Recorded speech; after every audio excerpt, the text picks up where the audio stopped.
Hi అండి. ఈరోజు మనం మన ఛానల్లో బాలమిత్ర కథలలోని వింత టోపీ అనే కథను తెలుసుకుందాం.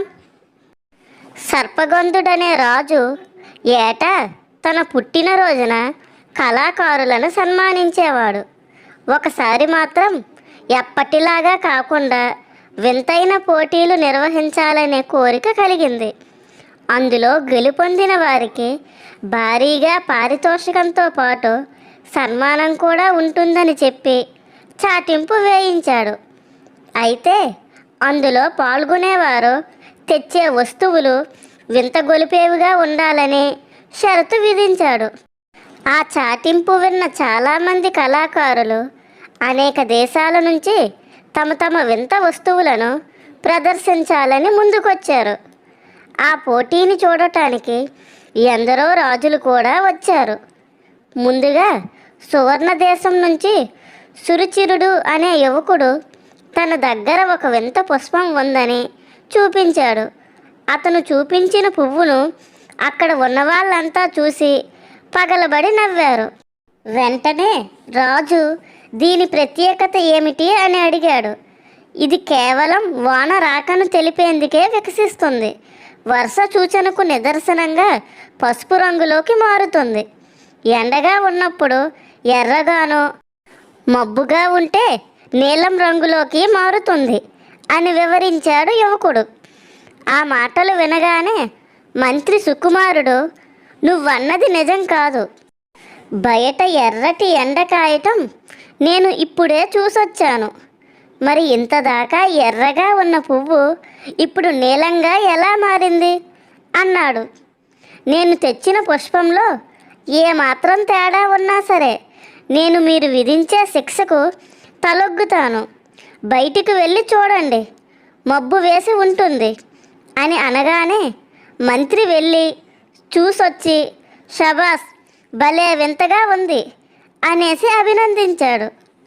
తరువాత వచ్చిన అభ్యర్థి సుశాంతుడు, నేను హిమాలయ ప్రాంతాల్లో తిరుగాడే రాజహంసను తీసుకొచ్చాను. దీని ప్రత్యేకత అల్లా పాలు నీళ్లను వేరు చేయగలగడం. మీరు పాలల్లో ఎంత నీటిని కలిపినా సరే అది చిటికెలో వేరు చేయగలదు అని అనగానే సభలోనున్న ఒక రాజు ముందుకొచ్చి నీళ్లను కలిపిన పాలను తెప్పించి రాజహంస ముందు పెట్టించాడు. అది పాలల్లోంచి నీటిని పీల్చి బయటకు వంపింది. తదుపరి అంశంగా ఒక కోయదొర తన దగ్గర ఉన్న దీపాన్ని చూపించి దాని కాంతి పడిన చోటల్లా బంగారుమయం అవుతుందని, దీపపు కాంతి అంతమవగానే బంగారం అంతా మాయమైపోతుందని చూపించాడు. అలాంటివేవో మరెన్నో వస్తువులను చూపించారు పోటీదారులు. ఇక పోటీలో మరే వస్తువులు లేవనుకున్న తరుణంలో పక్క దేశం నుంచి ఇంద్రజాలికుడు వచ్చి, నేను ఒక వింత టోపీ ధరించాను. అది నా తలపై నుంచి ఎవరూ తొలగించలేరు. తొలగించగలిగే వారికి నేనే తిరిగి బహుమతి ఇస్తాను అని ప్రకటించాడు. అక్కడున్న చాలామందికి ఓస్, ఇదో వింత అనిపించింది. చాలామంది అతని దగ్గరికి వెళ్ళి అతని తలపైనున్న టోపీని తొలగించే ప్రయత్నం చేసి విఫలమయ్యారు. చివరికి మంత్రి మిగతా కొందరు రాజులు కూడా ప్రయత్నించి విసిగెత్తిపోయి విడిచిపెట్టేశారు. చిట్ట చివరికి రాజు సర్పగంధుడు కూడా ప్రయత్నించి విఫలమయ్యాడు. నీ తల మీద టోపీ ప్రత్యేకత ఏమిటో మాకిప్పటికీ అర్థం కావటం లేదు. అదేమిటో మీరే వివరించండి అన్నాడు అనుమానంగా మహారాజు. రాజా, నా తల మీద ఉన్నది టోపీ కాకపోవటమే వింత అనగానే అందరి దృష్టి దానిపై పడింది. అవును రాజా, ఇది కేవలం నా శిరోజాలంకరణ ప్రత్యేకత. టోపీలాగా కనిపించేలాగా శిరోజాలను తీర్చిదిద్ది అందరినీ భ్రమలో ముంచెత్తటమే వింత అనగానే రాజు దగ్గరగా వెళ్ళి పరిశీలించి అతన్ని ఎంతగానో పొగిడాడు. ఆ వెంటనే సభికుల చప్పట్లతో సభ అంతా మారుమోగిపోయింది.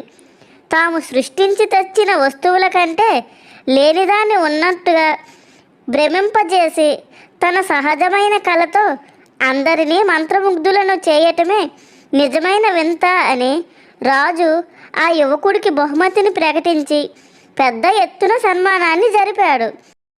అలాగే మిగతా కళాకారులను నిరాశపరచకుండా వారిని సైతం అతనికి తగిన రీతిన సన్మానించాడు. అందరికీ చిన్న రిక్వెస్ట్ అండి, మా కథ కనుక మీకు నచ్చినట్లయితే లైక్ చేయండి, షేర్ చేయండి. మా ఛానల్ను సబ్స్క్రైబ్ చేసుకొని పక్కనే ఉన్న బెల్ ఐకాన్ని కూడా క్లిక్ చేస్తారని కోరుకుంటున్నాం.